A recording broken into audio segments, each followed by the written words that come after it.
नमस्कार दोस्तों, स्वागत है आपका विजय शक्ति में। और बताइए क्या हाल चाल है आप लोगों का।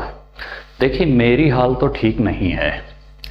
मेरी तबीयत काफ़ी ख़राब चल रही है, मुझे फीवर आ रहा है। इसीलिए आप लोगों को पिछले 3 दिन से वीडियो भी नहीं मिल पा रहे होंगे। वीडियो बने ही नहीं तो वीडियो अपलोड कहाँ से होंगे, हैं? कई लोगों के मैसेज भी आए थे व्हाट्सएप पे कि हम वीडियो का वेट कर रहे थे, लेकिन मैंने उनको बोल दिया कि भाई फीवर है मुझे। और आप लोगों ने शायद देखा हो कि व्हाट्सएप के स्टेटस पर भी मैंने लगाया था कि भाई मुझे फीवर है, इसलिए मैं हो सकता है 2-3 दिन वीडियो ना बना पाऊँ। देखिए, डेंगू का प्रकोप बहुत ज़्यादा है इस समय। खासकर मैं जिस शहर में हूँ यहाँ तो यही स्थिति है, बहुत भयावह स्थिति है डेंगू की। कुछ लोग तो कह रहे हैं कि वही हाल है जैसा कोरोना के समय में था, हॉस्पिटल में बेड फुल चल रहे हैं। तो मैं आप लोगों से भी ये कहूँगा कि आप जिस भी शहर में रह रहे हो, जिस भी स्टेट में रह रहे हो, अगर वहाँ पर भी ऐसी गंभीर स्थिति बनी हुई है डेंगू की, तो आप लोग थोड़ा सा सुरक्षित रहिएगा, ठीक है। चलिए, तो आगे क्लास स्टार्ट करते हैं। देखते हैं, वैसे वीकनेस बहुत ज़्यादा है, दवा खा करके मैं ये वीडियो बनाने जा रहा हूँ। वीडियो बनाने का एक कारण और भी है, हिम्मत तो नहीं पड़ रही है वीडियो बनाने की, लेकिन होता क्या है कि जब अलग अलग हिस्सों में देश के आपका लोग इंतज़ार कर रहे हों कि भाई सर वीडियो डालेंगे, तो अपनी जिम्मेदारी बन जाती है कि थोड़ा सा कष्ट सह करके भी वीडियो बना ही दिया जाए। तो चलिए बनाना शुरू करते हैं, ठीक है।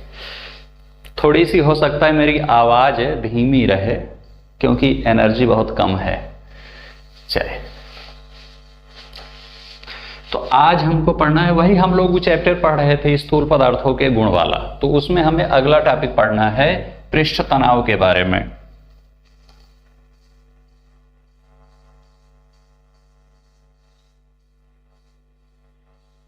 पृष्ठ तनाव यानी कि सरफेस टेंशन,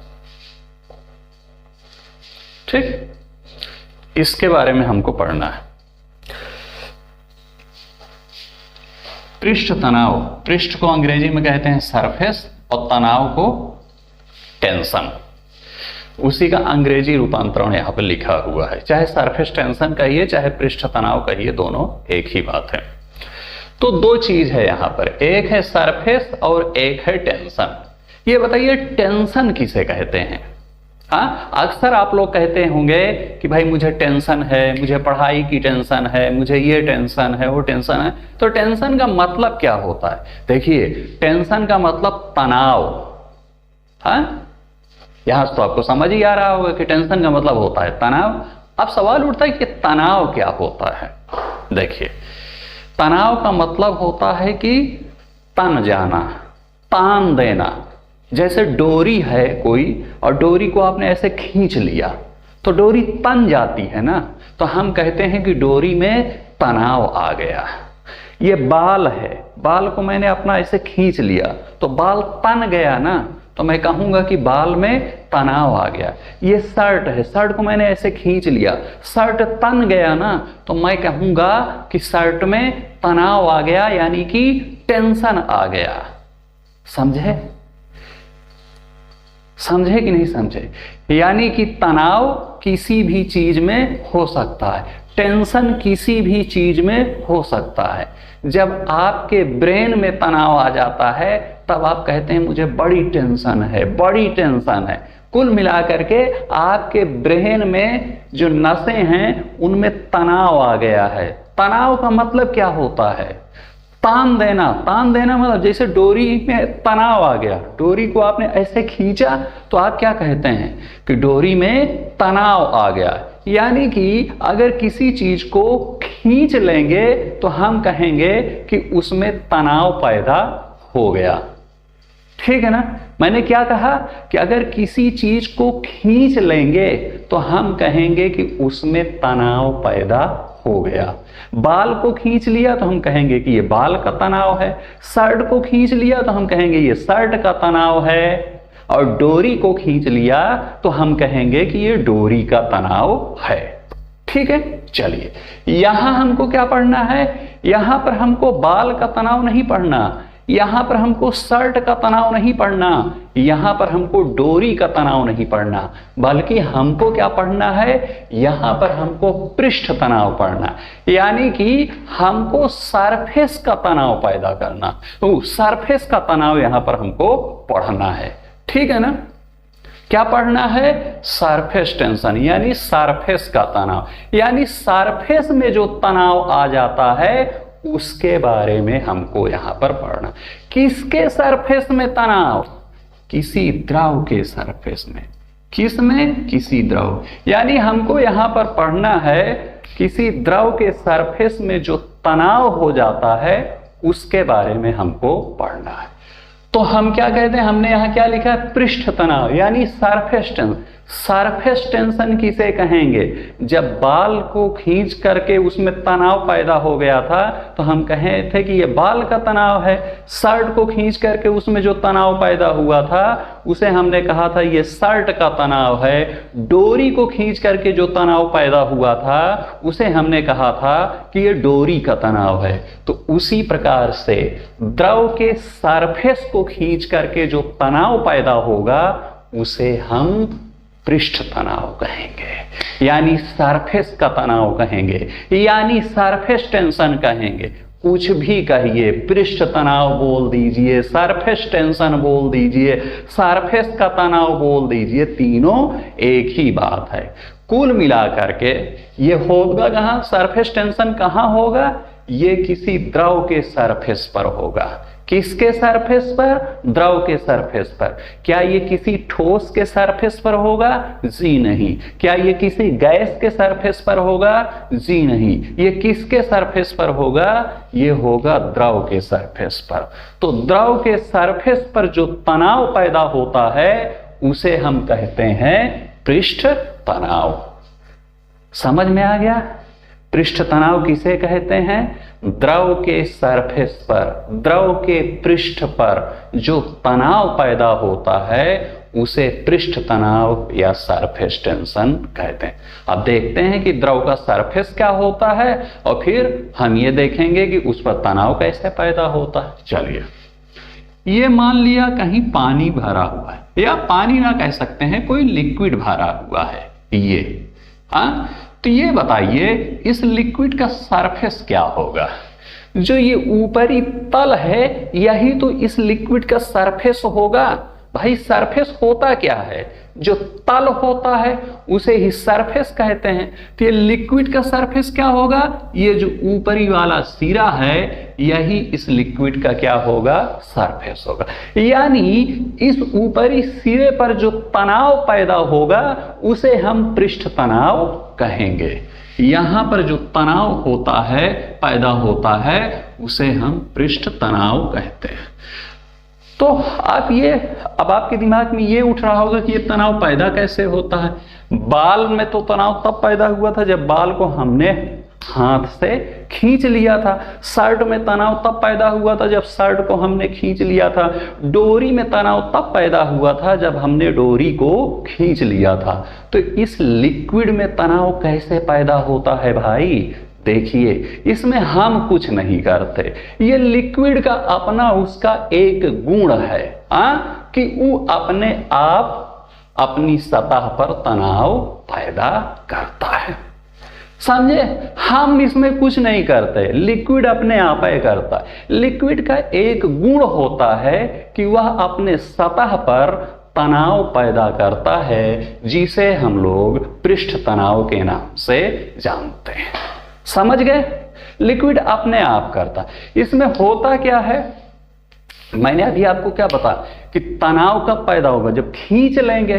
तो यहां पर तनाव कब पैदा होगा, जब इसको खींच लिया जाएगा, इधर से भी और इधर से भी खींच लिया। अच्छा ये बताइए ये ऐसे था मान लिया, इधर से भी खींचा इधर से भी खींचा, तो जो ये इतना बड़ा था ये छोटा हो जाएगा ना, छोटा हो जाएगा और मोटा हो जाएगा। कोई चीज जैसे थी, मान लिया इतनी बड़ी रस्सी थी, उसको खींच के ऐसे कर दिया जो है, हाँ, तो क्या हो जाएगा, छोटी हो जाएगा, तो सरफेस क्या हो जाएगा, छोटा हो जाएगा। यानी कि पृष्ठ तनाव की वजह से द्रव का जो सरफेस एरिया होता है, ये जो होता है वो छोटा हो जाता है। इतना क्लियर है कि नहीं? पृष्ठ तनाव की वजह से सरफेस का एरिया छोटा हो जाएगा कि नहीं, क्योंकि खींच लिया ना। अभी मैं बता रहा हूं, आपको कंफ्यूजन कहां हो रहा होगा मैं बता रहा हूं, तो धैर्य रखिए। मुझे सब पता है कि आपको कहां दिक्कत होगी, मुझे भी दिक्कत होती थी जब मैं पढ़ता था फिजिक्स। चलिए ध्यान रखिए, यहां पे जो मैं खींचने की बात कह रहा हूं, उधर से भी और इधर से भी खींच जाए, समझे? चलिए, तो जब कोई चीज इधर इतनी बड़ी चीज है ऐसे खींच लिया जाएगा तो छोटी हो जाएगी, वही चीज तो है यहां पर, छोटी हो गई। ठीक, चलिए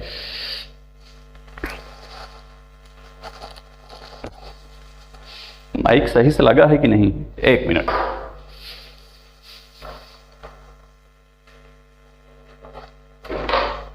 सही लगा है, हाँ। तो क्या हुआ, वो छोटी हो गई, ठीक है ना। यानी हम ये कह सकते हैं कि द्रव में जो है पृष्ठ तनाव होता है, और ये द्रव का एक गुण होता है, वो अपने आप अपनी सरफेस पर पृष्ठ तनाव पैदा करता है, और पृष्ठ तनाव की वजह से उसका सरफेस जो है छोटा हो जाता है, सरफेस का जो क्षेत्रफल होता है वो छोटा हो जाता है। तो हम इसको या क्या कह सकते हैं, इसको हम क्या ये लिख सकते हैं क्या कि पृष्ठ तनाव एक ऐसा गुण है जिसके अंतर्गत कोई द्रव अपने सरफेस एरिया को खींच करके छोटा कर देता है। भाई पृष्ठ तनाव में ये द्रव करता क्या है, अपने सरफेस एरिया को खींच करके छोटे तो कर दे रहा है। ये जब टेंशन लगता है तो सरफेस एरिया खींच करके छोटा हो जाता है ना। और ये पृष्ठ तनाव लगाता कौन है, द्रव अपने आप ही लगाता है। ये इसमें कि हम आप तो जाके लगाते नहीं हैं। तो कुल मिलाकर के हम क्या कह सकते हैं, पृष्ठ तनाव क्या है? बहुत ज्यादा अगर स्पष्ट शब्दों में आप कहेंगे तो हम ये कह सकते हैं कि पृष्ठ तनाव द्रव का वह गुण है जिसके अंतर्गत द्रव अपने सरफेस एरिया को खींच करके छोटा करना चाहता है। समझे? ये द्रव का गुण है। द्रव चाहता है कि उसका जो सरफेस एरिया है वो छोटा से छोटा रहे। वो नहीं चाहता कि मेरा सरफेस एरिया बड़ा रहे। ये द्रव की क्वालिटी होती है, लिक्विड की क्वालिटी होती है। वो चाहता है कि मेरा जो सरफेस एरिया है वो छोटा रहे। हाँ, जैसे कुछ लोग कहते हैं ना कि छोटा परिवार सुखी परिवार, वो कहते हैं नहीं, हमको बड़ा परिवार नहीं चाहिए, छोटा रहेंगे सुखी रहेंगे। उसी प्रकार से कोई लिक्विड भी चाहता है कि हमारा सरफेस एरिया जो है छोटा रहे, हम उसको बड़ा नहीं रखना चाहते। चलिए, अच्छा, जहां आपको कंफ्यूजन होगा, आपके दिमाग में यह चल रहा होगा कि सर जब डोरी को खींचते हैं तो डोरी तो बड़ी हो जाती है, पहले छोटी रहती है, और जब खींच करके उसमें तनाव पैदा करते हैं तो डोरी तो बढ़ जाती है, और यहां पर जब तनाव पैदा हुआ तो ये तो छोटा हो गया।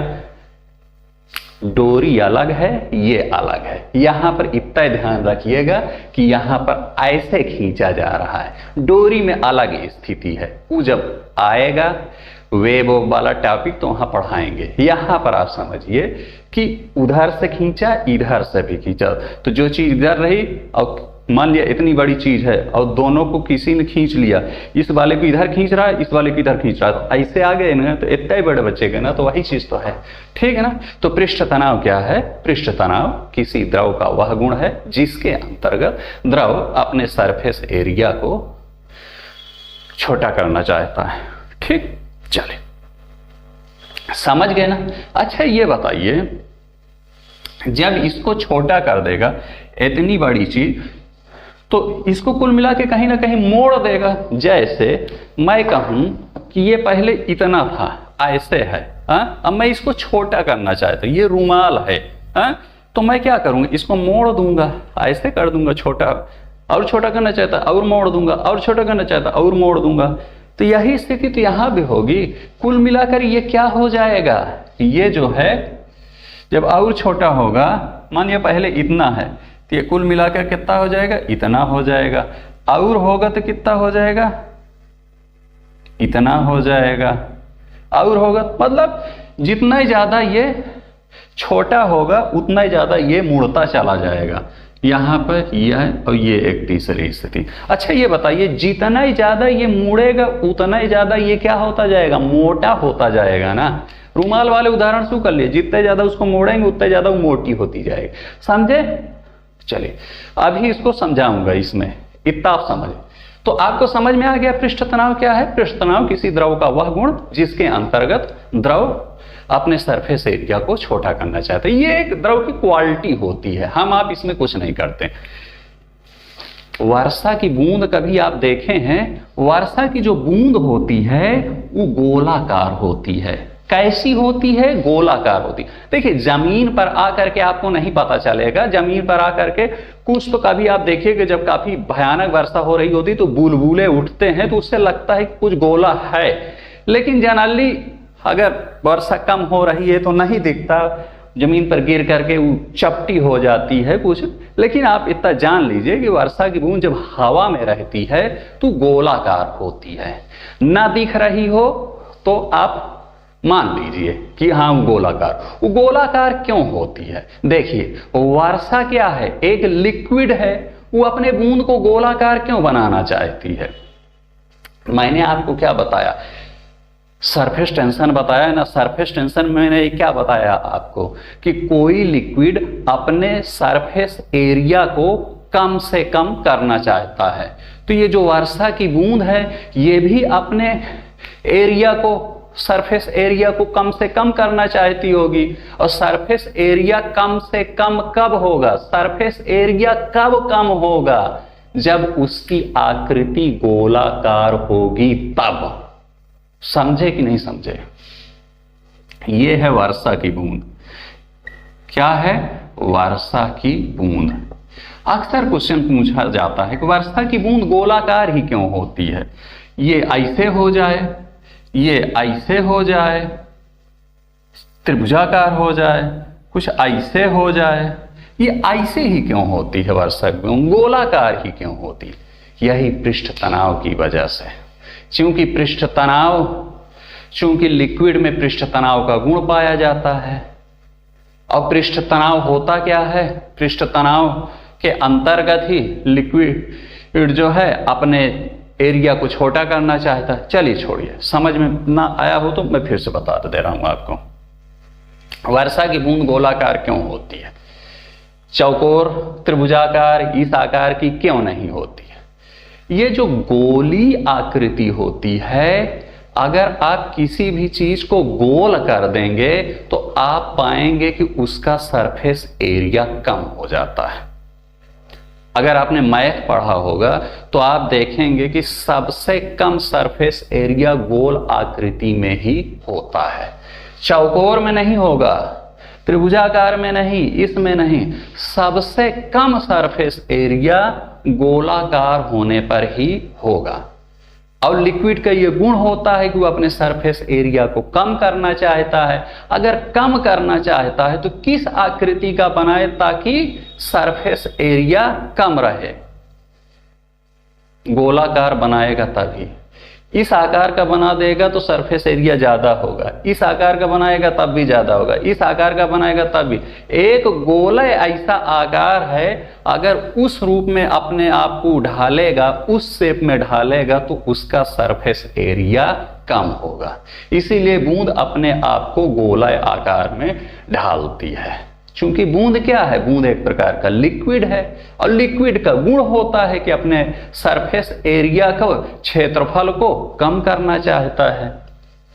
यहां पर इस फॉर्म में था, यहां पर ठीक है ना। अगर इस आकार में, इस आकार में, इस आकार में कर दे तो उसका वो जो मकसद है सरफेस एरिया को कम करना, वो पूरा नहीं हो पाएगा। सिर्फ इसी आकृति में जब रहेगी तब उसका मकसद पूरा हो पाएगा अपने सरफेस एरिया को कम करने का, ठीक ना।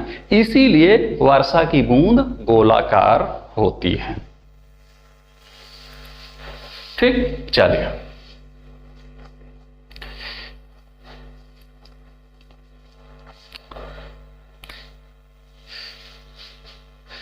चलिए यहां पर दो सूत्र आप लिखिए। पृष्ठ तनाव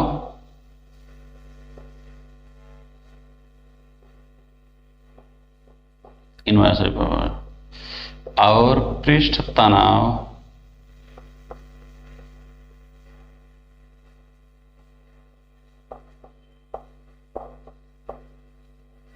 ठीक।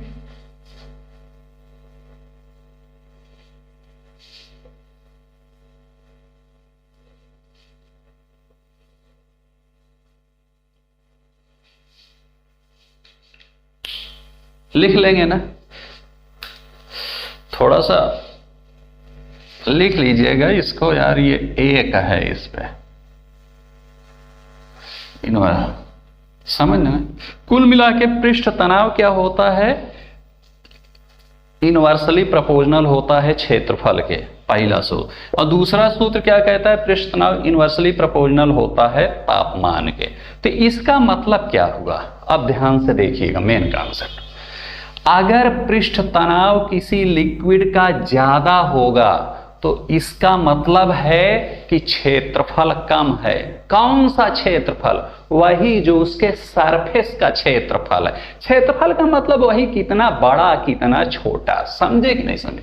तो अगर किसी लिक्विड का पृष्ठ तनाव ज्यादा है तो हम क्या कहेंगे कि उस लिक्विड के सरफेस का क्षेत्रफल कम है, ठीक। और किसी लिक्विड का पृष्ठ तनाव कम है तो हम क्या कहेंगे कि उस लिक्विड के सरफेस का क्षेत्रफल क्या है, ज्यादा है।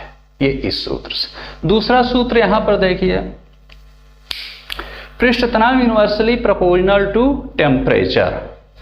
इससे क्या लगे, अगर टेम्परेचर ज्यादा है तो पृष्ठ तनाव कम होगा और टेम्परेचर कम है तो पृष्ठ तनाव ज्यादा होगा। यानी ये कह सकते हैं कि अगर किसी लिक्विड का टेम्परेचर यानी तापमान ज्यादा है तो उस लिक्विड में पृष्ठ तनाव कम होगा, समझे। पृष्ठ तनाव कम होगा।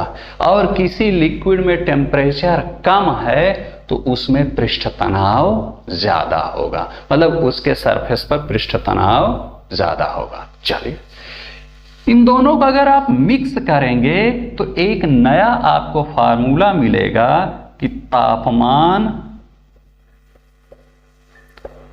प्रोपोर्शनल टू क्षेत्रफल।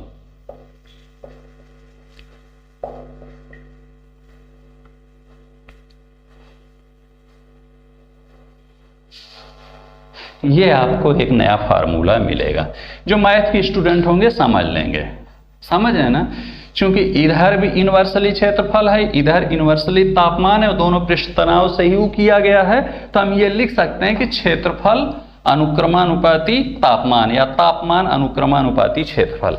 इससे आपने क्या समझा, इससे ये समझ में आया कि अगर तापमान ज्यादा होगा तो क्षेत्रफल भी ज्यादा होगा, तापमान कम होगा तो क्षेत्रफल भी कम होगा। ये इससे समझ में आया, समझे। चलिए अब मैं आपको एक अगले उस पर ले चलता हूं यहां से। यहां से ये तीन सूत्र आप कर लीजिए, ठीक है ना। इससे क्या निकल रहा है कि अगर तापमान ज्यादा होगा तो क्षेत्रफल ज्यादा होगा। यानी कि अगर किसी लिक्विड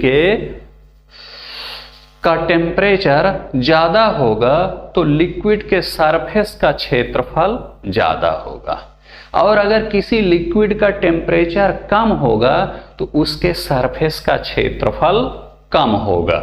इतना आपको समझ में आया कि नहीं। चलिए तो यहां से एक चीज आप समझिए, देसी घी आपने देखा है?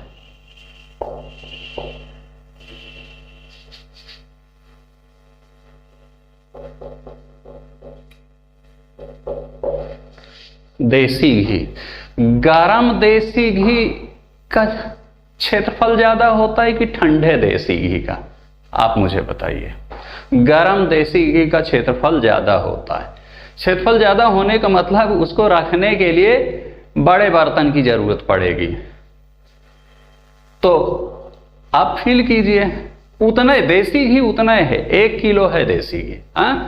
एक जब वो गर्म हो तब उसको रखिए किसी बर्तन में, आप देखेंगे कि आपको बड़े बर्तन की जरूरत पड़ेगी।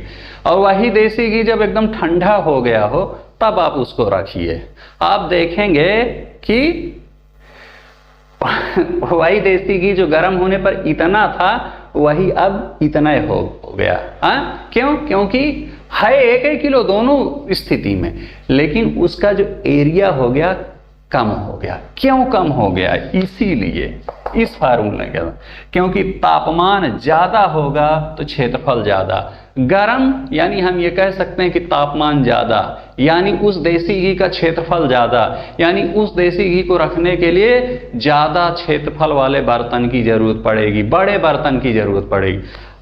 तापमान कम, यानी हम कह सकते हैं कि देसी घी अगर ठंडा हो गया तो उसका तापमान कम हो गया। तापमान कम हो गया यानी देसी घी का क्षेत्रफल कम हो गया, यानी उस देसी घी को रखने के लिए ऐसे बर्तन की जरूरत पड़ेगी जिसका क्षेत्रफल कम हो। समझे? ये वाला फार्मूला आपको पता चल गया देसी घी से।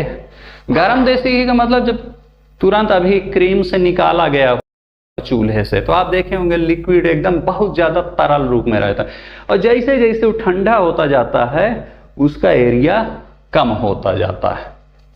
समझे? तो देसी घी वाला उदाहरण आपको समझ में आ गया। चलिए, अक्सर इस पे क्वेश्चन पूछता है, ये तो पहला उदाहरण है। दूसरा क्वेश्चन क्या पूछता है कि गरम सूप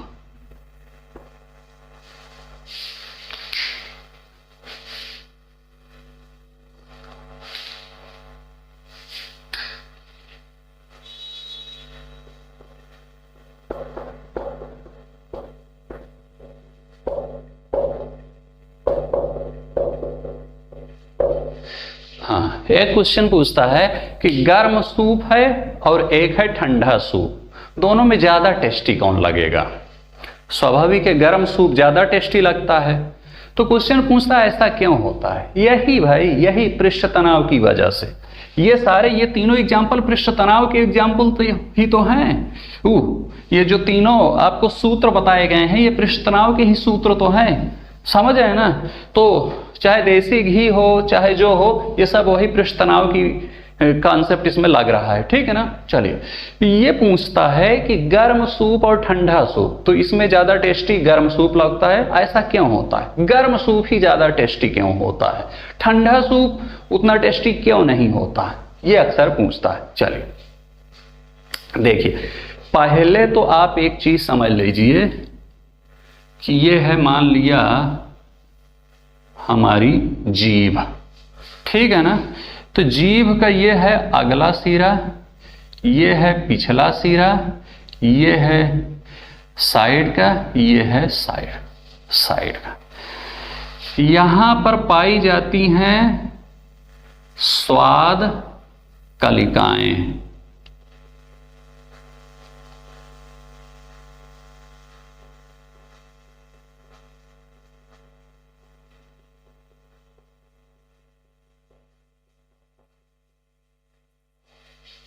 स्वाद कलिकाएं कहाँ पाई जाती हैं? पिछले सिरे में, ये जो नुकीला वाला सिरा है, साइड वाला सिरा, एक इधर साइड वाला।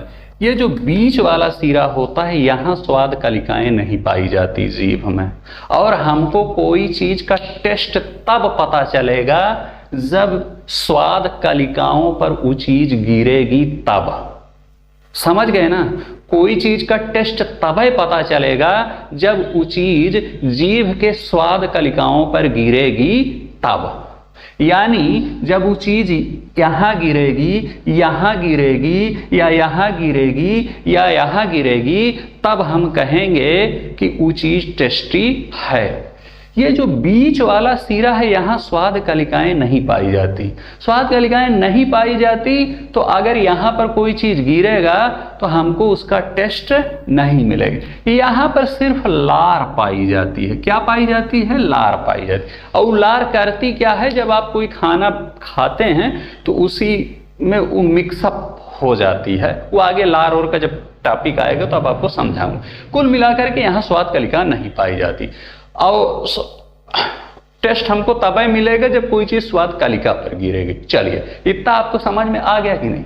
अच्छा, चलिए अब यहां पर आते हैं। गर्म सूप ज्यादा टेस्टी क्यों होता है? इस फार्मूले से आप देखिए कि तापमान प्रोपोर्शनल होता है क्षेत्रफल के, यानी जिस चीज का तापमान जितना ज्यादा उस चीज का क्षेत्रफल उतना ज्यादा। तो गर्म सूप का तापमान ज्यादा होता है, यानी गर्म सूप का क्षेत्रफल ज्यादा। भाई अगर सूप गर्म है तो इस फार्मूले के अनुसार उस सूप का क्षेत्रफल ज्यादा होगा कि नहीं होगा? होगा ना। तो यहां से क्या पता चला कि गर्म सूप का क्षेत्रफल ज्यादा। अच्छा ये बताइए, जिस चीज का क्षेत्रफल जितना ज्यादा होगा वो चीज उतना ज्यादा एरिया को कवर करेगी कि नहीं करेगी? बिल्कुल करेगी। भाई आप अपने बेड पर देख लीजिए, चादर ज्यादा एरिया को कवर करता है और तकिया कम एरिया को कवर करती है। ऐसा क्यों? क्योंकि चादर का क्षेत्रफल ज्यादा होता है और तकिया का क्षेत्रफल कम होता है। तो उसी प्रकार से यहाँ पर कि जिस चीज का क्षेत्रफल ज्यादा होगा वो ज्यादा एरिया को कवर करेगी। तो गर्म सूप का क्षेत्रफल इस फार्मूले के अनुसार ज्यादा होता है, अतः गर्म सूप जब जीभ पर पड़ेगा तो वो ज्यादा एरिया को कवर करेगा कि नहीं करेगा? करेगा ना। गर्म सूप का क्षेत्रफल ज्यादा होता है तो वो ज्यादा एरिया को कवर करेगा कि नहीं करेगा? करेगा ना, जब जीभ पर पड़ेगा। आप कोई चीज करते क्या? ऐसे लिए सूप यहां पर डाले, ठीक है ना, गर्म सूप। अब वो क्या करेगा? ज्यादा एरिया कवर करेगा, यानी वो गर्म सूप इधर भी पूरे में फैल जाएगा, इधर भी फैल जाएगा, इधर भी फैल जाएगा, इधर भी फैल जाएगा। सूप आपने तो यहां पर ऐसे गिराया, लेकिन इधर भी फैल गया, इधर भी फैल गया, इधर भी फैल गया, इधर भी फैल गया, पूरा सब जगह फैल गया। और मैंने आपको क्या बताया था कि जब इन कलिकाओं पर, स्वाद कलिकाओं पर कोई चीज पड़ेगी तो हमको टेस्ट मिलेगा। जितने ज्यादा स्वाद कलिकाओं पर कोई चीज पड़ेगी उतना ज्यादा हमको टेस्ट मिलेगा। मान लिया हमने ये जो गर्म वाला सूप था वो पूरा यहाँ जितनी स्वाद कलिकाएं थी सब पर फैल गया है, इधर वाली पर भी सब पर फैल गया है, इधर वाली पर भी सब पर फैल गया, इधर वाली पर भी सब पर फैल गया। जितनी स्वाद कलिकाएं थी सब पर फैल गया जो गर्म वाला। क्योंकि गर्म था तो इस सूत्र के अनुसार उसका क्षेत्रफल बहुत ज्यादा था, और क्षेत्रफल बहुत ज्यादा था यानी उसने पूरा कवर कर लिया सभी स्वाद कलिकाओं को, तो उसका टेस्ट बहुत ज्यादा आपको मिला। लेकिन ठंडे वाले में क्या होता है? ठंडे वाले का क्षेत्रफल होता है कम। तो वही तकिया वाले एग्जाम्पल से, अब उसका क्षेत्रफल चूंकि है कम अतः वह कम एरिया को कवर करेगा। तो जब आप यहां पर गिराएंगे ठंडे वाले सूप को, अब फिर से समझिएगा, हाँ, तो क्या करेगा? फैलेगा, लेकिन अब उतना ज्यादा नहीं फैल पाएगा क्योंकि ठंडे वाले का एरिया कम होता है ना। तो मान लिया अगर इधर गया भी तो मान लिया इतना स्वाद कलिका इधर कवर कर लिया, इतने वाली इधर कर लिया, इतने वाली इधर कर लिया, इतने वाली इधर कर लिया, तो ये कम टेस्टी लगेगा क्योंकि यहाँ पर कम स्वाद कलिकाओं पर पड़ रहा है। पिछले वाले केस में क्या था? ज्यादा स्वाद कलिकाओं पर फैल गया था, और इस वाले केस में फैला तो लेकिन कम स्वाद कलिकाओं पर फैला। समझे? चले, तो इसलिए कहा जाता है कि गर्म सूप ज्यादा टेस्टी होता है और ठंडा सूप कम टेस्टी होता है। सूप ही नहीं, कोई भी चीज, गर्म खाना रख लीजिए ज्यादा एरिया में फैल जाएगा, सारी स्वाद कलिकाएं कवर्ड हो जाएंगी, ज्यादा टेस्टी लगेगा। वहीं पर आप ठंडा खाना रखिए, वो कम उस पे कवर करेगा। मान लीजिए इधर की 10 टुक कर लिया, इधर की 10 टुक कर लिया, इधर की 10 टुक करके वो कम लगेगा। समझ गए? समझ गए कि नहीं समझ गए? चलिए, एक इस पे और कॉन्सेप्ट है, यहां तक आप समझ गए। तीसरा, ये बताइए, मैंने आपको क्या बताया था कि तापमान ज्यादा यानी क्षेत्रफल ज्यादा, तापमान कम यानी क्षेत्रफल कम, ये मैंने आपको बताया था। कुल मिलाकर के अगर कोई भी चीज है, चलिए अच्छा उसको बाद के लिए रखते हैं।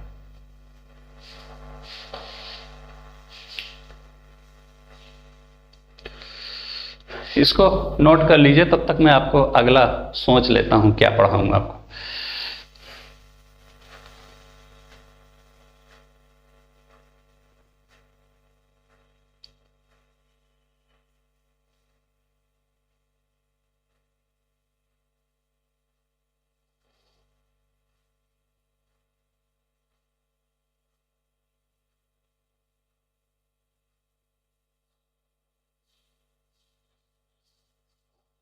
चलिए, ये बताइए आप मुझे, तीसरी चीज मैंने आपको क्या बताया कि गर्म का क्षेत्रफल होता है ज्यादा,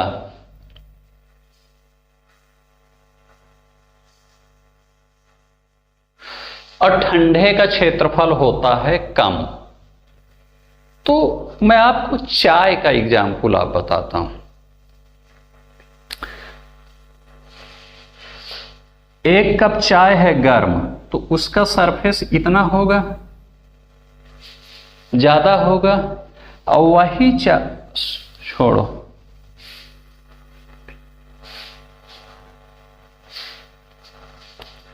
ये है गर्म चाय और एक है इधर ठंडी चाय, ठीक है ना।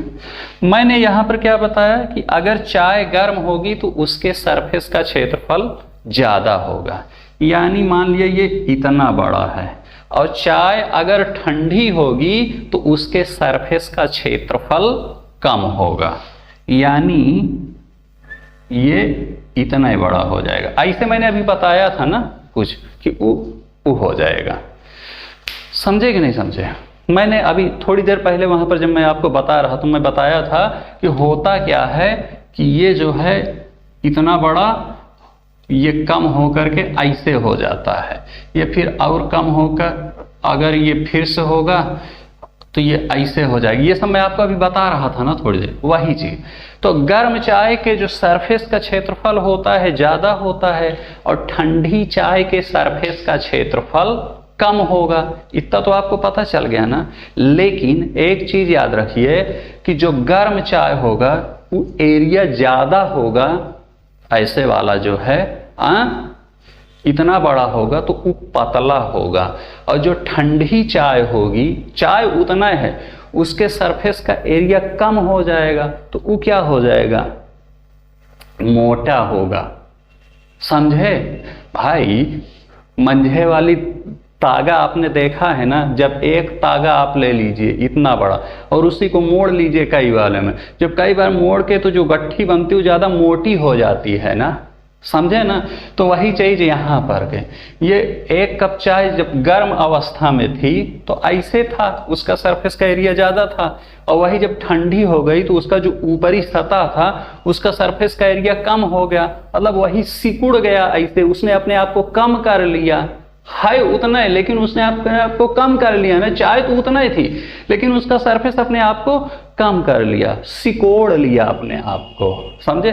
तो इसीलिए जब आप देखते होंगे कि कभी चाय जो है, मान लिया आपकी मम्मी ने बनाई और किसी वजह से रखी की रखी रह गई, आपने नहीं पिया, तो कप के ऊपर देखेंगे तो कुछ सिकुड़ी सिकुड़ी आपको परत दिख जाएगी, जो उसका सरफेस सिकुड़ा सिकुड़ा लगेगा, इसीलिए लगता है।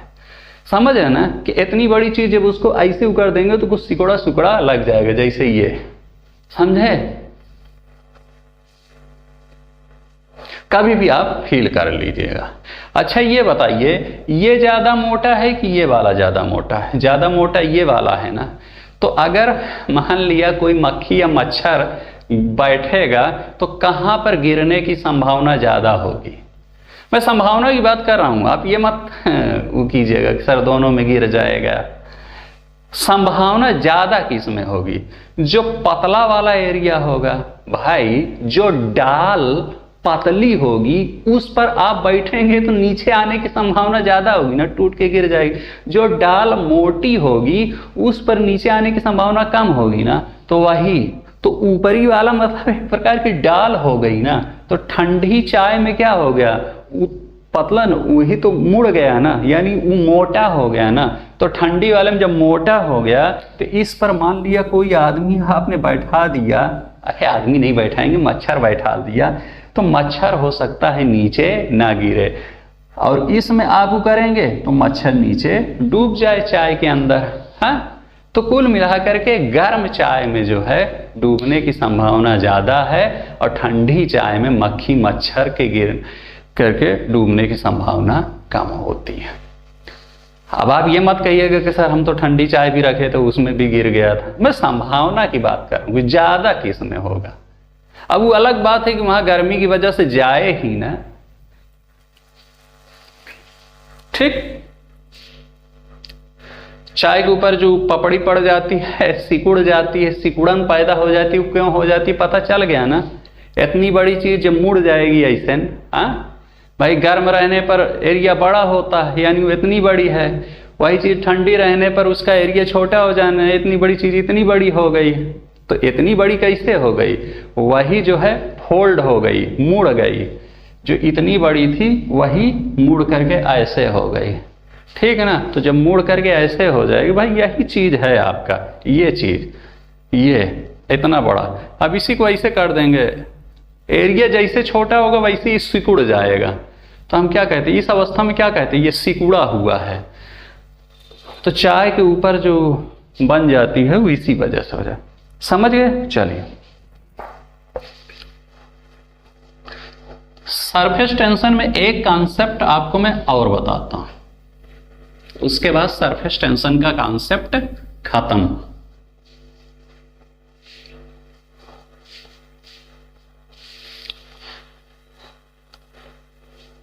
मैंने आपको क्या बताया कि कोई भी लिक्विड हो उसमें सरफेस टेंशन का गुण पाया जाता है, यानी पृष्ठ तनाव का गुण पाया जाता है। हाँ, और पृष्ठ तनाव का गुण क्या होता है? वही अपने एरिया को कम करना चाहता है, ठीक। मैंने आपको बताया ना, कोई भी लिक्विड हो उसमें पृष्ठ तनाव का गुण पाया जाएगा। लेकिन याद रखिए, अगर किसी लिक्विड में कुछ चीज घोल देंगे तो उसका पृष्ठ तनाव कम हो जाता है। मान लिया कोई द्रव है, क्या है, कोई द्रव है ऐसे, उसमें आपने क्या किया, कुछ चीज घोल दिया, तो इसका पृष्ठ तनाव क्या हो जाएगा, कम हो जाएगा।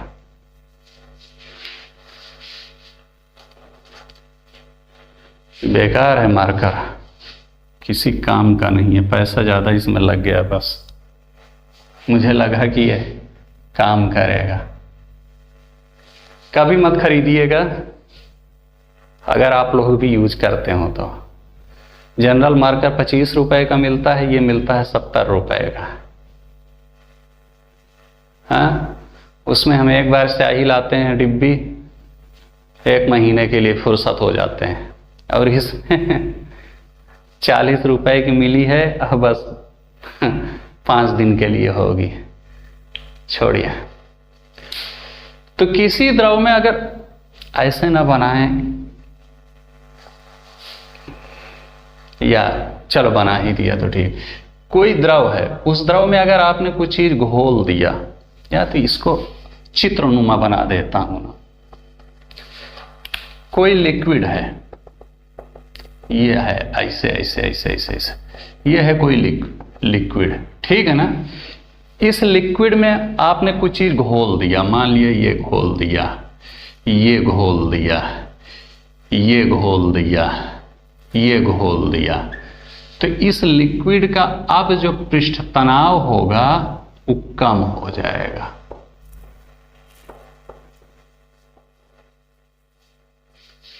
समझे कि नहीं समझे? क्या हो जाएगा? कम हो जाएगा। कुल मिलाकर के कुछ चीज घोलने पर किसी लिक्विड का पृष्ठ तनाव कम हो जाता है। समझ गए कि नहीं? दूसरा मार्कर निकाल लेता हूं।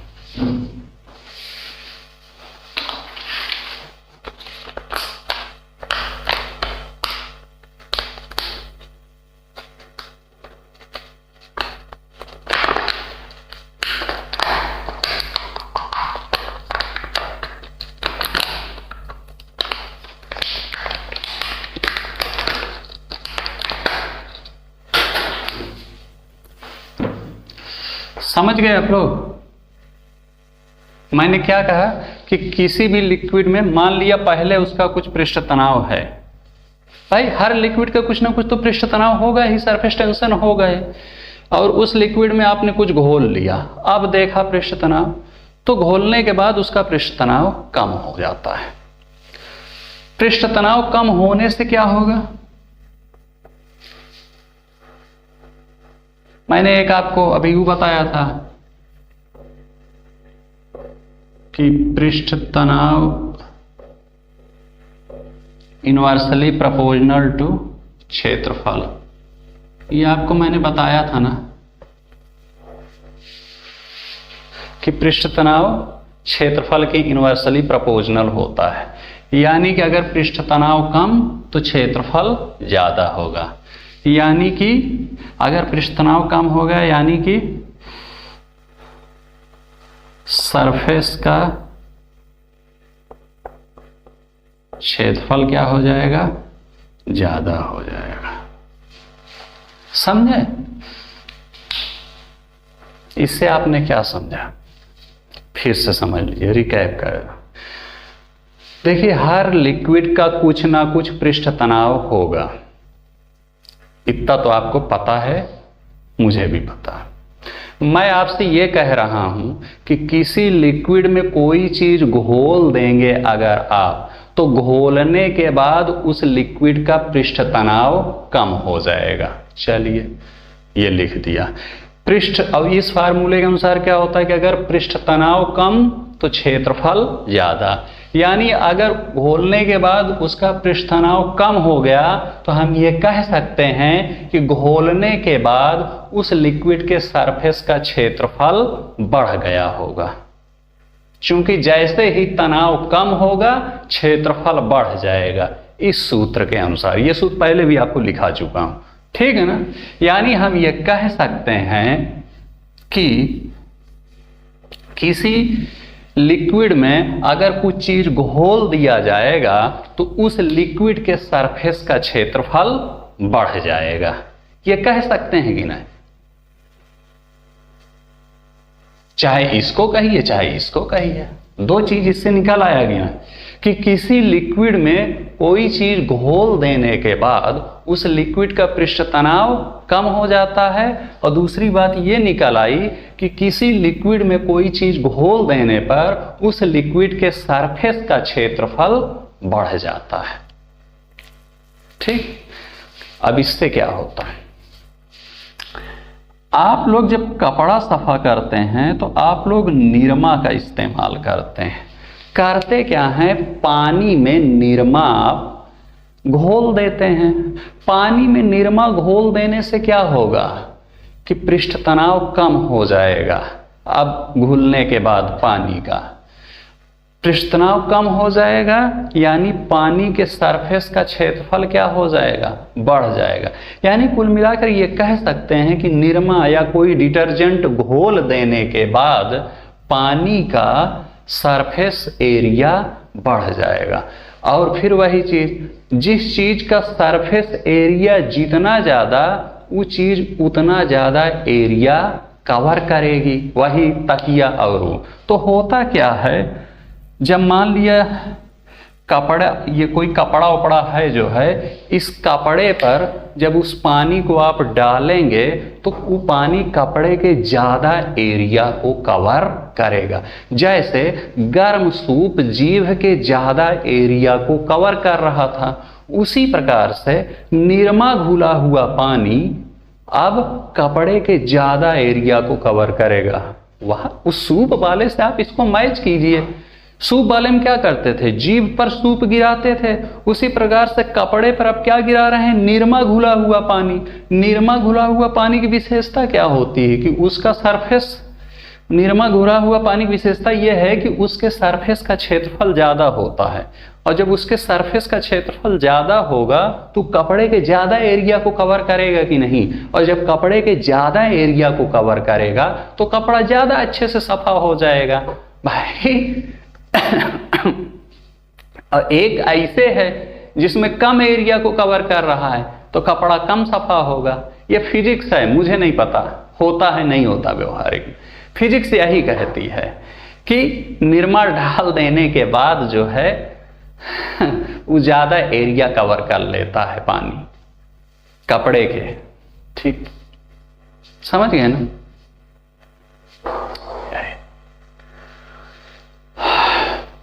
एनर्जी कम हो जाती है लगातार बोलते रहने से। तो निरमा क्यों घोला जाता है, ताकि जो पानी है वो कपड़े के ज़्यादा एरिया को कवर कर ले, और कपड़े के जब ज़्यादा एरिया को कवर कर लेगा तो ज़्यादा अच्छे से सफा हो जाएगा कपड़ा, इसलिए निरमा घोला जाता है।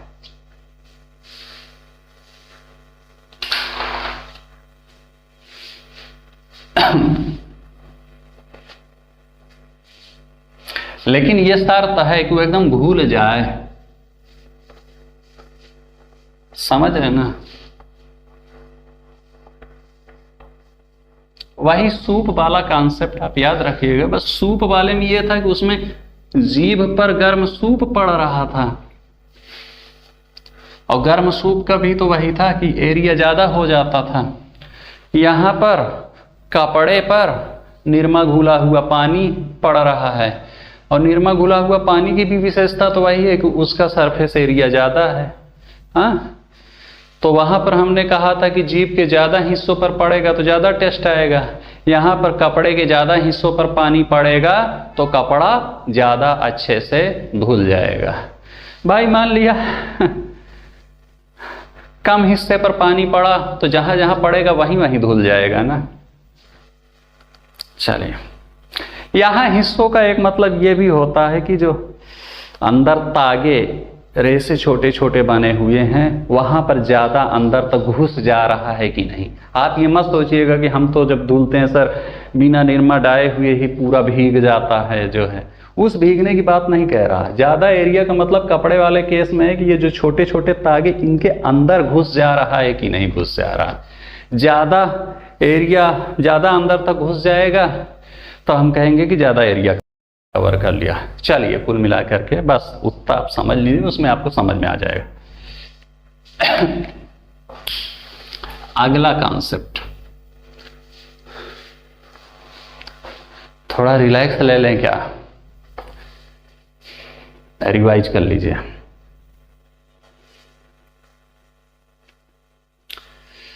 बुखार फिर चढ़ा गया।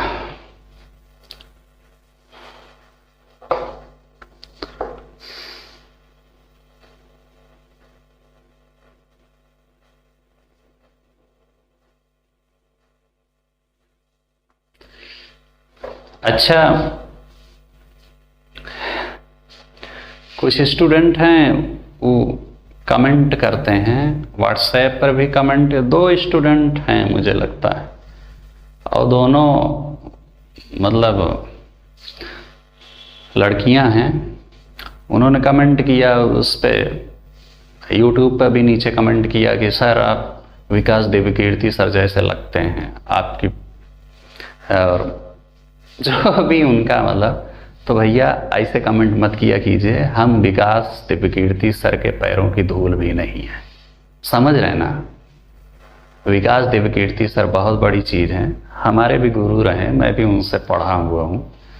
हाँ, बहुत अच्छा पढ़ाते हैं, नो डाउट, बहुत अच्छा पढ़ाते हैं, बहुत बड़े आदमी भी हैं, हर चीज़ में वो बड़े हैं हमसे, हमारी उनसे कोई तुलना नहीं। हम उनके सामने बता तो दिया कि मैं उनके पैरों की धूल भी नहीं हूँ, आप मेरी तुलना मत कीजिए। हाँ, किसी भी चीज़ में मेरी उनसे तुलना नहीं हो सकती, ज्ञान के लेवल पर, हाँ, धन के लेवल पे, भाई वो बहुत ज्ञानी आदमी है। और होगा भी भाई, वो 20 साल से 25 साल से पढ़ा रहे हैं, मैं अभी आपको 20-25 दिन से पढ़ा रहा हूँ। हाँ, मेरी उनसे कैसे तुलना हो सकती है? और मैंने कहा कि धन के लेवल पर भी नहीं हो सकती। हाँ, लेकिन ऐसा नहीं है, उन्होंने बहुत मेहनत किया।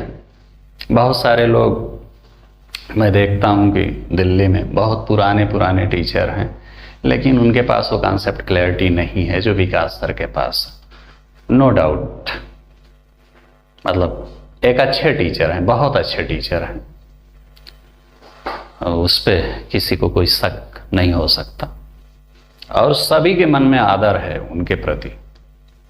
वो हिंदुस्तान के किसी भी कोने में रह रहा हो कोई भी बंदा, मतलब अगर विकास दिव्यकीर्ति का नाम आता है तो लोग कहते हैं, सम्मान से नाम लेते हैं, क्योंकि वो व्यक्ति जिस भी सब्जेक्ट को कवर करता है, चाहे हिंदी साहित्य हो, चाहे अपना जीएस पेपर 4, हम लोगों को तो उन्होंने जीएस पेपर 4 भी पढ़ाया था। वैसे हिंदी साहित्य मेरा ऑप्शनल नहीं है, तो हिंदी साहित्य मैं उनसे नहीं पढ़ा, लेकिन जीएस 4 पढ़ा था मैंने उनसे। बहुत अच्छा पढ़ाते हैं, मतलब दिल खुश हो जाता है वो कॉन्सेप्ट क्लैरिटी। काश मैं कभी उनके जैसा बन पाऊँ। मैं इसी प्रयास में हूँ कि मैं उनके जैसा पढ़ा पाऊँ। जिस दिन उनके जैसा पढ़ा पाऊँगा, समझूंगा कि मेरी जो ये प्रयास है कुछ ना कुछ सफल हो गया। चलिए, तो हाथ जोड़ के प्रार्थना है, ये चीज़ मत लिखा कीजिए। हकीकत बोल रहा हूँ, दिल से बोल रहा हूँ, विकास सर से हमारी तुलना नहीं है, बहुत बड़ी चीज़ है, बहुत, मतलब छोड़िए पैसे वैसे छोड़िए, मैं ज्ञान के लेवल पे बात कर रहा हूँ कि अच्छे अच्छों की औकात नहीं है। हाँ, हमारी छोड़िए, अच्छे अच्छे आईएएस आईपीएस की औकात नहीं है ज्ञान के लेवल पर कि उनसे डिबेट कर सके। अब विश्वास नहीं तो देख लीजिएगा आप लोग, 2014 का सीसैट का मूवमेंट का एक वीडियो पड़ा हुआ है, कैबिनेट सेक्रेटरी डिबेट में शामिल थे, शायद राज्यसभा टीवी की डिबेट चल रही थी, कैबिनेट सेक्रेटरी लेवल का officer, retired cabinet secretary Subramaniam साहब थे, जवाब नहीं दे पाए वो। समझ रहे हैं ना? हाँ,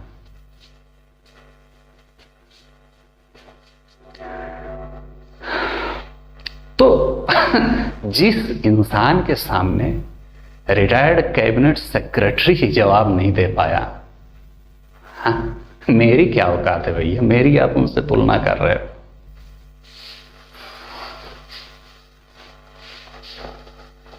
हाँ, ये बात है, मैं प्रयास कर रहा हूं कि मैं वैसा पढ़ाऊं, और करूंगा भाई, मैं चाहूंगा कि मैं उनके जैसा बन पाऊं। आज नहीं, 10 साल बाद बन जाऊं, 20 साल बाद बन जाऊं, लेकिन अभी नहीं।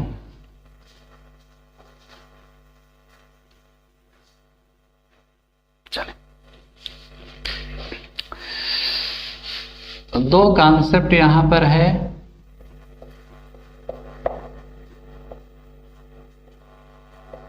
ससंजक बल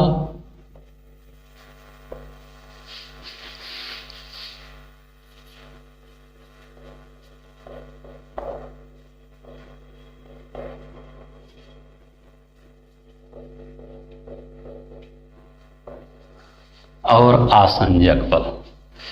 ठीक, ससंजक बल किसे कहते हैं? एक ही तरह के अणुओं के बीच जो बल काम करता है उसे हम ससंजक बल कहते हैं। जैसे ये पानी है,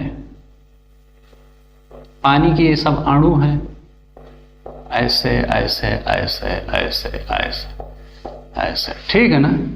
तो इनके बीच जो बल काम कर रहा है, ये जो काम कर रहा है, यानी कि पानी और पानी के अणुओं के बीच जो बल काम कर रहा है उस बल को कहेंगे ससंजक बल। एक ही तरह के अणुओं के बीच जो बल काम करेगा उसे हम ससंजक बल कहेंगे। सीधा समझ, यहां पानी है, यहां सब पानीय के अणु हैं, यानी सब एक ही तरह के अणु हैं, यानी हम कह सकते हैं कि यहां पर ससंजक बल काम करेगा। मान लिया कोई और चीज है, चलिए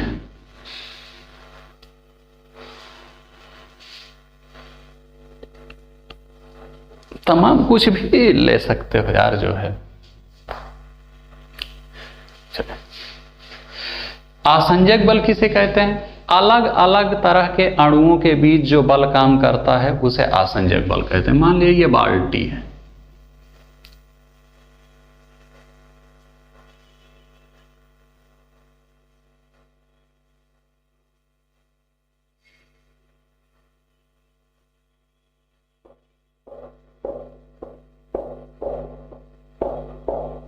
समझा रहा हूं। ये बताइए, इस बाल्टी में पानी भरा हुआ है, पानी के अणु भरे हुए हैं, तो ये जो बीच में इन पानी के अणुओं के बीच बल काम कर रहा होगा उसे आप क्या कहेंगे? उसे कहेंगे ससंजक बल। चूंकि पानी के अणुओं के बीच, ये भी पानी का अणु, ये भी पानी का अणु, यानी एक ही तरह के अणु हैं, और एक ही तरह के अणुओं के बीच जो बल काम करता है उसे हम ससंजक बल कहते हैं। आसंजक बल किसे कहेंगे? अलग अलग तरह के अणुओं के बीच जो बल काम करेगा उसे आसंजक बल। जरा ये किनारे देखिए, जो बाल्टी के किनारे, ये जो बाल्टी का किनारा है, यहां पर ये पानी इस बाल्टी के किनारे से चिपका हुआ है।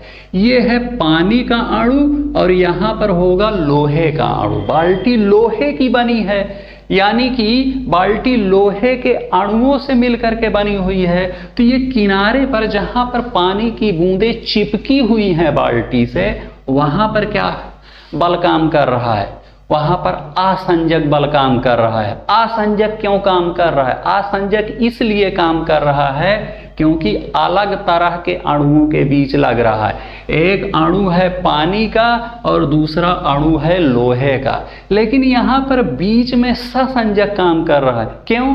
क्योंकि दोनों अणु पानी के ही हैं। तो जब पानी के ही दोनों हैं तो हम कहेंगे ससंजक बल, और जब अलग अलग हैं, एक पानी का और एक लोहे का, तो हम कहेंगे आसंजक बल। समझ गए? ससंजक बल, आसंजक बल, एक ही तरह के अणुओं के बीच जो बल काम करता है उसे ससंजक बल, और अलग अलग तरह के अणुओं के बीच जो बल काम करता है उसे आसंजक बल। ठीक, यहां पर पानी, ये भी पानी का अणु था, ये भी पानी का अणु, इसलिए हमने क्या कहा कि यहां ससंजक बल, लेकिन यहां किनारों पर आसंजक बल। अच्छा, कभी आपसे पूछा जा सकता है कि बाल्टी में भरी पानी के बीच ससंजक बल काम करेगा, आसंजक बल काम करेगा, या दोनों काम करेंगे? आप क्या जवाब लगाएंगे? आप टिक लगाइएगा दोनों, किनारों पर आसंजक और बीच में ससंजक। ठीक है, चलिए। और आप मुझे ये बताइए कि ओंठ और लिपस्टिक,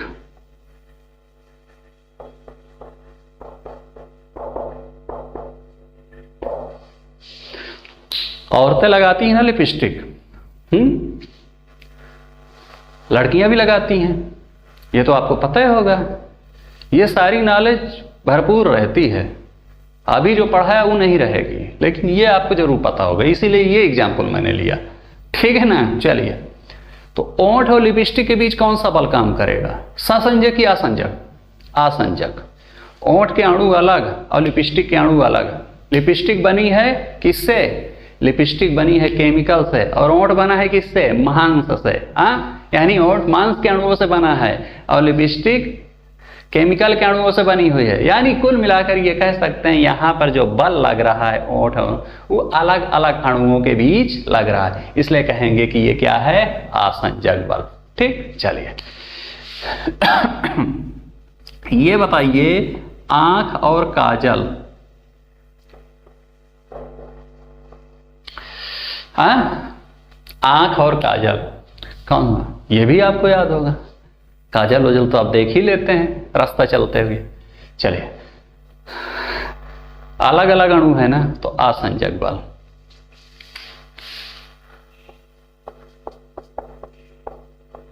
आंख और आंसू, आसंजक बल। ठीक है ना। चलिए, मान लिया कि दीवार में कोई पोस्टर आपको चिपकाना है, तो आप क्या करते हैं कि पहले उस पोस्टर पे गोंद लगाते हैं ना। तो जब आप उस गोंद को लगाते हैं तो गोंद और पोस्टर के बीच कौन सा बल काम किया? आसंजक बल। जब आसंजक बल होता है तब गोंद उस पोस्टर में चिपक जाती है ना। अच्छा, चलिए, अब उस पोस्टर को आपने चिपका दिया दीवार में, कौन सा बल काम किया? आसंजक बल। समझ है ना, क्योंकि अणु अलग अलग है। अगर आसंजक बल ना होता तो क्या ये चिपक पाता है? ना चिपक पाता है। आसंजक बल लगा तभी पोस्टर उस पे से चिपका। आसंजक बल लगा तभी ओंठ पे लिपस्टिक चिपकी। आसंजक बल लगा तभी आंख में काजल लगा। ठीक है ना। तो कुछ लोग तो बड़े चिंतित होंगे कि नहीं, खुश होंगे कि चलिए शुक्र है कि आसंजक बल है प्रकृति में। अगर आसंजक बल ना होता तो ओंठ में लिपस्टिक लग ही ना पाती, तब क्या होता भगवान? लड़कियां बड़ी चिंतित होंगी। चले, ठीक, ससंजक समझ में आ गया, आसंजक समझ में आ गया। तो आसंजक बल जितना ज्यादा होगा उतना ज्यादा चिपकेगा। ठीक ना। आसंजक बल अगर ज्यादा है तो ओंठ पे लिपस्टिक ज्यादा चिपकेगी, आंख में काजल ज्यादा लगेगा। ठीक है ना। चलिए, तो कुल मिला के ये जान लीजिए कि जो अच्छी लिपस्टिक होती हैं, कहते हैं वो कई दिन तक चलती है। वो छूटती नहीं जल्दी से, वो ओंठ को एकदम चिपके रखती है। छूटती नहीं यानी एकदम चिपकी रहे। तो कुल मिलाकर के आप ये जान लीजिए है कि अच्छी लिपस्टिक में आसंजक बल ज्यादा होता है, इसीलिए जो है वो कई दिन चलती है, वो एकदम चिपके रखती है। जो अच्छे काजल होते हैं वो जल्दी इसलिए नहीं छूटते क्योंकि उनमें आसंजक बल ज्यादा होता है। कुल मिलाकर के किया क्या जाता है कि आसंजक बल को बढ़ा दिया जाता है उस केस में। आसंजक आसंजक मत पूछिएगा, भूलेंगे तो नहीं। एक चीज और बता दे फिर खत्म करें।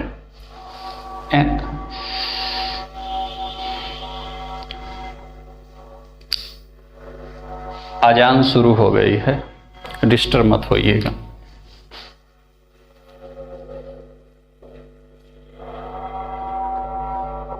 श्यानता, अंग्रेजी में इसे कहते हैं विस्कसिटी।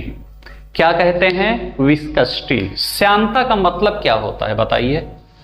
देखिए, सीधी सी बात करें तो श्यानता का मतलब होता है गाढ़ापन। क्या? गाढ़ापन। ये श्यानता का गुण पाया कहां जाता है? ये पाया जाता है द्रव में और ये पाया जाता है गैस में। श्यानता का गुण ठोस में नहीं पाया जाता है। हाँ, समझे? श्यानता का मतलब क्या होता है? गाढ़ापन। किसका गाढ़ापन? द्रव का गाढ़ापन या गैस का गाढ़ापन? कोई कहे ठोस का गाढ़ापन, जी नहीं। गाढ़ेपन की चर्चा कहां होगी? द्रव में होगी या गैस में होगी। ठीक है ना। श्यानता का मतलब होता है, सामान्य शब्द में बात करें तो गाढ़ापन। अब थोड़ा टेक्निकल बात में बात करें देखिए, मैंने आपको क्या बताया था, मैंने आपको बताया था कि पृष्ठ तनाव एक गुण है। कैसा गुण है? पृष्ठ तनाव एक ऐसा गुण है जिसके तहत कोई भी द्रव अपने सरफेस एरिया को कम करना चाहता है। वो मैंने बता दिया था आपको। उसी प्रकार से श्यानता जो है, श्यानता भी क्या है? एक प्रकार का गुण है। कैसा गुण है? श्यानता एक ऐसा गुण है जिसके तहत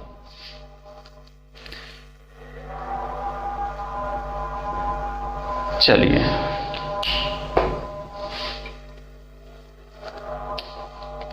एक परत जो है दूसरे परत की गति का विरोध करती है।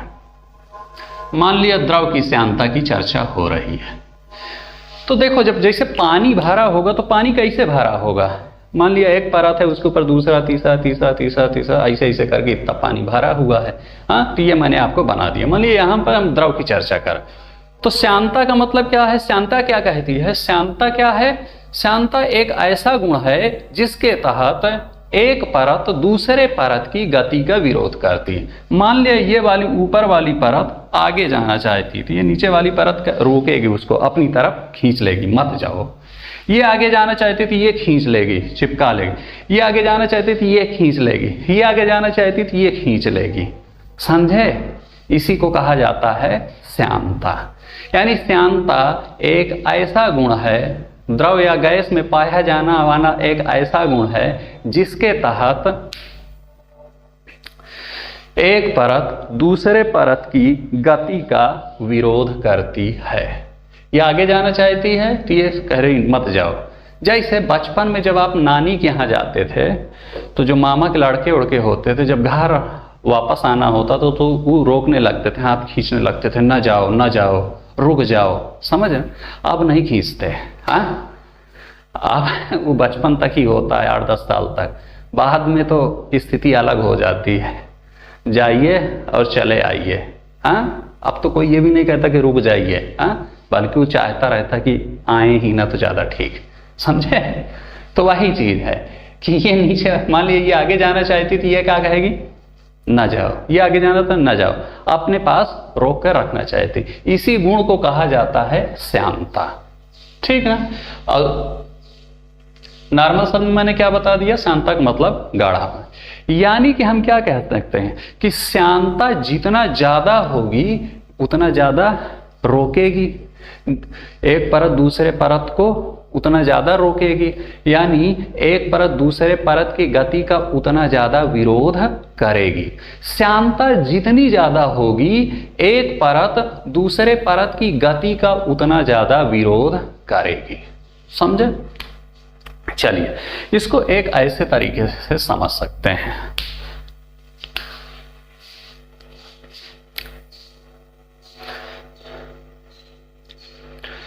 एक आप रख लीजिए शहद है, ये शहद है। समझे? क्या है ये? शहद। और ये क्या है? ये है दूध।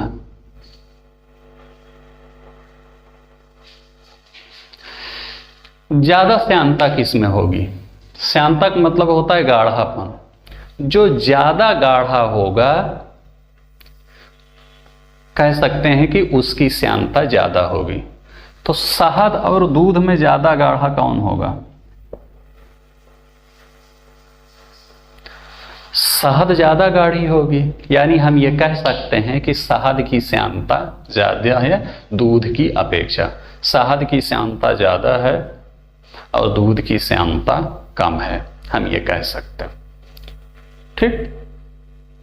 मैंने क्या कहा कि अगर श्यानता ज्यादा है यानी कि एक परत दूसरे परत का उतना ज्यादा, एक परत दूसरे परत की गति का उतना ज्यादा विरोध करती है।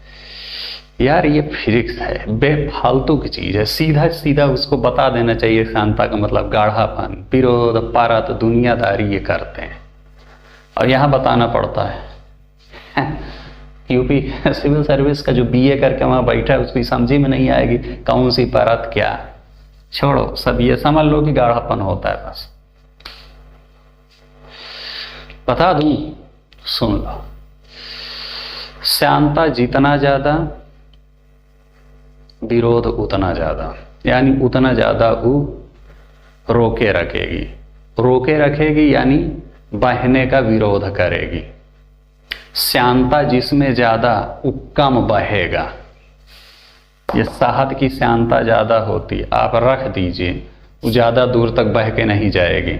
दूध की श्यानता कम, यानी कि विरोध कम, यानी कि परत ऊपर वाली ज्यादा दूर तक चली जाएगी, यानी कि बहाव ज्यादा हो जाएगा, यानी कि क्षेत्रफल ज्यादा हो जाएगा। दूध आप रख दीजिए ऐसे, बह के ज्यादा दूर तक फैल जाएगा। क्योंकि नीचे वाली परत जो है ऊपर वालों को रोक के ही नहीं रख पा रही, नहीं रुके रहो, आगे ना जाओ, आगे मत जाओ, दूध आगे बह के निकल जाता है। लेकिन शहद में ऐसा नहीं होता, बहती है लेकिन उतना दूर तक नहीं, वो खींच के पकड़े रखती है, थोड़ी दूर निकलता खींच के पकड़े रखती है, समझे? तो वही कहा जाता है, ठीक ना। ये वाली परत आगे निकलना चाहती है ऐसे जो है, तो ये जो है पकड़ के खींच के रखता है कि आगे मत जाओ, समझे? साथ थोड़ी सी बढ़ती खींच के रखता है, बस इतने तक रुके रहो। लेकिन दूध में ऐसा नहीं होता, दूध यहाँ पर छोड़ दीजिए ज्यादा दूर तक बह जाएगा। तो कुल मिलाकर के जिसकी श्यानता कम होगी वो ज्यादा दूर तक बह जाएगा। ज्यादा दूर तक क्यों बह जाएगा? इसलिए बह जाएगा क्योंकि एक परत दूसरी परत का उतना ज्यादा विरोध नहीं करती। वो कहती बह रही है तो बहने दो, मतलब कम विरोध करती है, ठीक ना। समझ गए आप? अब बाकी यहां गाढ़ापन से आप समझ लीजिए। अच्छा ये बताइए,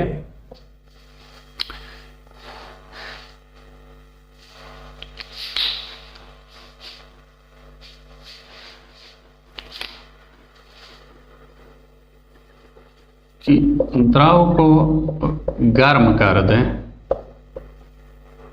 तो क्या होगा? श्यानता बढ़ेगी कि घटेगी?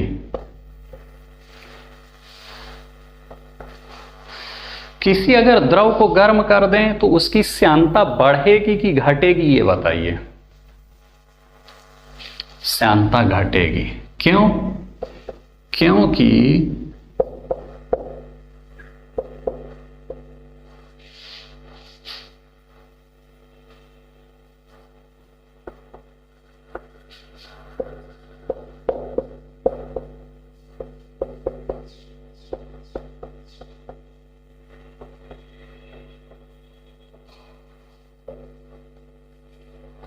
ठीक ना,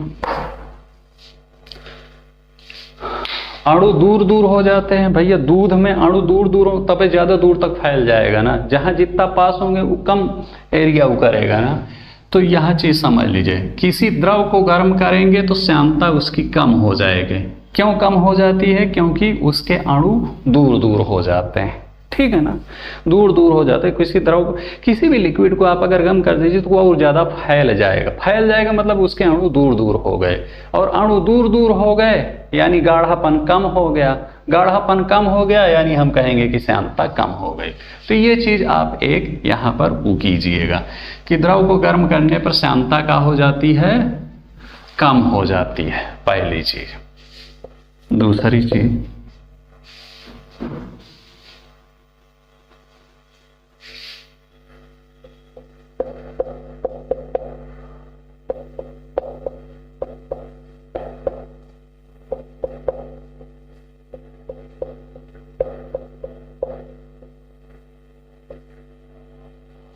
गैस को गर्म करने पर श्यानता बढ़ जाती है।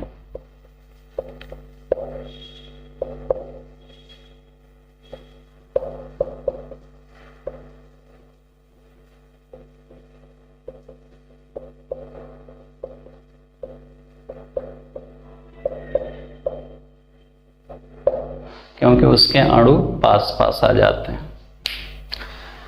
ये दो चीज आप याद रख लिया। जब गैस को गर्म करेंगे तो इतनी ज्यादा फैली फैली वो इतने में आ जाएगी, इतने में आ गई यानी ज्यादा गाढ़ी हो गई ना। ज्यादा गाढ़ी होने का मतलब क्या है? गाढ़ी ज्यादा हो गई यानी श्यान ज्यादा हो गई, श्यानता उसकी बढ़ गई ना।